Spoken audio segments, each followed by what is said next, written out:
sama ng loob pero dapat ayusin din agad ano.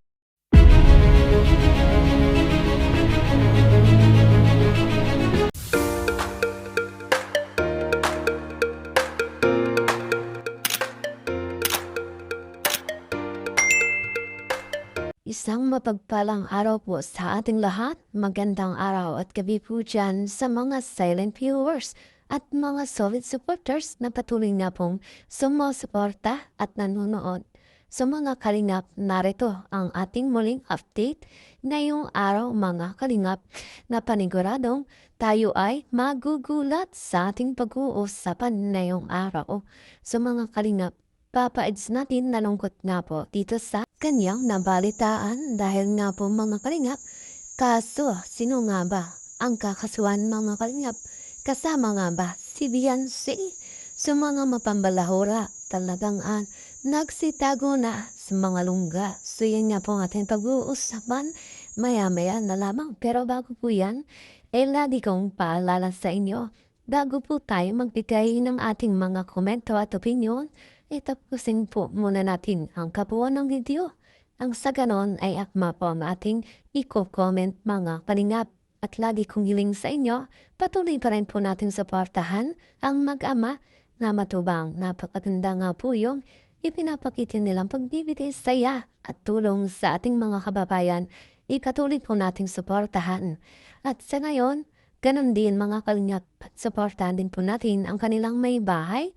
Walang iba kundi sina Ate Edna Vlogs at Jackie Tafia. Huwag po sana tayong magsasawang sumuporta, mga kalingap. So yan sa ating pagpapali, narito mga kalingap ang ating bibigyan ng reaksyon o ating pag-uusapan na kung saan maging tayo ay magugulat sa ginawa ni Kuya Val Santos na kung saan may action na mga kalingap kung sino ang kanyang mga kakasuhan. Grabe nga po na nakakagulat dahil dito nga po sa kanyang finost dito sa Facebook ay mapapasa natin at maging tayo ay magugulat na kung saan mga kalingap nakasulat dito o sinasabi ni Kuya Val na kung sa barangay nga po ay hindi siya nagpakita. Panigurado nga po ngayong hindi siya makakalusot mga kalingap. So, sino nga ba ang tinutukoy ni Kuya Val dito mga kalingap? So kung ating alamin at kung ating iisipin sino nga ba ang pinatawag sa barangay noon ni Kuya Val na hindi nga po sumipot. So sa ating pagkakaalam, walang iba po kundi si Beyonce mga kalingap. So bakit nga ba? At mukhang matutuloy na nga talaga itong mga kaso nga inaasikaso ni Kuya Val at ang nakakagulat mga kalingap kasama pala si Beyonce sa makakasuhan. So nakakagulat mga kalingap noon dahil inaakala natin na wala na nga po problema at okay na nga po sila. Kumbaga mga kalingap ay hinayaan na lamang nila Kuya Val itong kaso o itong problema. Dito nga po sa nating dahilan ng pagpapatulpo ni Beyonce. Subalit yun pala ay hindi pinablabas ni Kuya Val Santos Matubang. At bagkus mga kalingap ay tahimik na pong kumikilos para nga po sa kaso o sa mga kakasuhang ng babalahura dito sa kalingap. So nakakalungkot mga kalingap pero yun nga po ang nararapat sa mga taong hindi na po maganda ang ginagawa. Lalo na nga po dito sa kalingap na kung saan wala naman pong ginagawang masama itong kalingap kundi ang pagbibigay lamang ng saya at tulong sa mga nangangailangan. Subalit ngayon nga po ay talagang kakaiba na nga po ang nangyayari sa kalingap at talagang pinapalahura na. At hindi na nga po maganda ang ginagawa sa kanilang paninira mga kalingap kung kaya ganito lamang nga po ang pagbigay ng aksyon ni Kuya Val dito sa mga taong naninira mga kalingap nun dahil masyado nang naapektuhan itong kalingap. Kung noon mga kalingap ay tahimik na po at walang issue.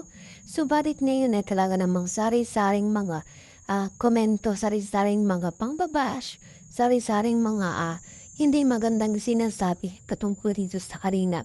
At nagsimula lang nga po ito nung Itong si Biancy natin ay nagpatulpo at talagang sari-saring mga hindi magagandang komento na ang lumabas laban nito sa Kalingap kung kaya hindi hahayaan ng founder ng Kalingap at ang anak ng founder na si Kalingap Fran na ito ay hahayaang sisirain ang Kalingap dahil lamang nga po sa kanila.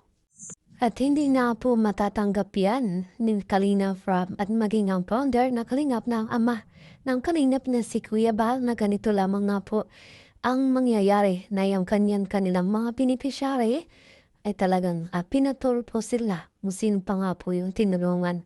Kaya sila pa nga po yung may ganang gumawa ng hindi maganda.